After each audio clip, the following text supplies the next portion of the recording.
What's the cruelest thing someone's ever paid you to do? My ex-wife sent me $500 through Venmo with 4 words that made my blood freeze. Make our daughter hate you. I stared at my phone screen in disbelief. Read it 3 times. Rebecca and I had been divorced for 2 years, and our custody arrangement was working. Bella stayed with me every other week. She was happy. We were both doing okay. Then my phone rang. Did you see the payment? Rebecca's voice was ice cold, calculated. What the hell is this supposed to mean? She told me Bella had been asking to live with me full time, that she told her school counselor she wanted to change her primary address. Rebecca couldn't let that happen. She laid out her plan like she was reading a grocery list. Miss her violin recital tomorrow night. Tell her I was too busy with work. Do it for a month. Miss her soccer games. Forget to pick her up. Show up late to everything. Make her think daddy doesn't care anymore. She'll learn that mommy is the reliable parent. She'll stop this custody nonsense. My stomach turned. I told her I wasn't going to emotionally damage our daughter for money. That's when she went for the throat. She knew I was 3 months behind on rent, that my delivery job barely covered gas, that my landlord had already threatened eviction twice. Take the money, miss some events, and this all goes away. She hung up. The $500 sat in my account like poison. I was broke. My landlord had threatened eviction. Part of me, God, I'm ashamed to admit this, part of me wondered, could I miss just one recital? Just one? Thursday came. The recital was at 7 p.m. I worked until 6:30, then sat in my car outside the school, engine running, hands gripping the steering wheel so tight my knuckles went white. I could still leave, take the money, save myself. But then I thought about Bella, my little girl who texted me, "Good morning, Daddy," every single day without fail, who saved half her dessert at dinner just to share it with me, who practiced violin for hours because she wanted to make me proud. My chest felt tight. My throat burned.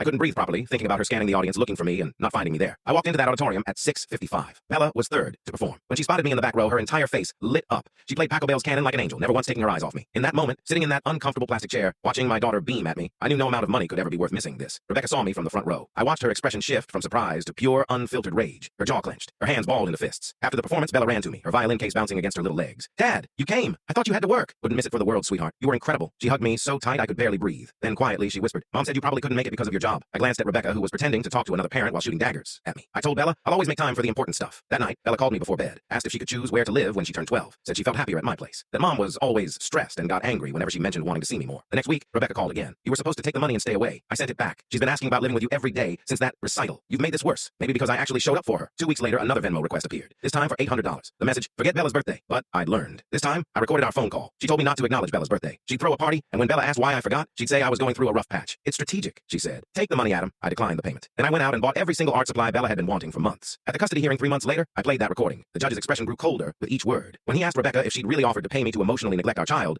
Rebecca's face went pale. For the first time, she looked scared. Her lawyer whispered frantically in her ear, but the judge wasn't having it. He said something about Venmo payments with specific dollar amounts for specific acts of parental neglect. I handed over the screenshots, both payment attempts, the recorded calls, everything. 3 weeks later, I got full custody. Rebecca got supervised visits every other Sunday. Bella moved in permanently last month. She set up her violin stand in the corner of our tiny living room. Every evening after homework, she plays. The sound fills our small apartment with something money could never buy. Yesterday, she asked me why Mom wanted me to miss her recital. I thought carefully before answering. Told her sometimes grown-ups make mistakes when they're scared of losing someone they love, but you didn't make that mistake. "No, sweetheart, I didn't. The cruelest thing someone ever tried to pay me to do showed me exactly what kind of mother she really was, and the kindest thing I ever did was to refuse the money. Best evidence I ever collected."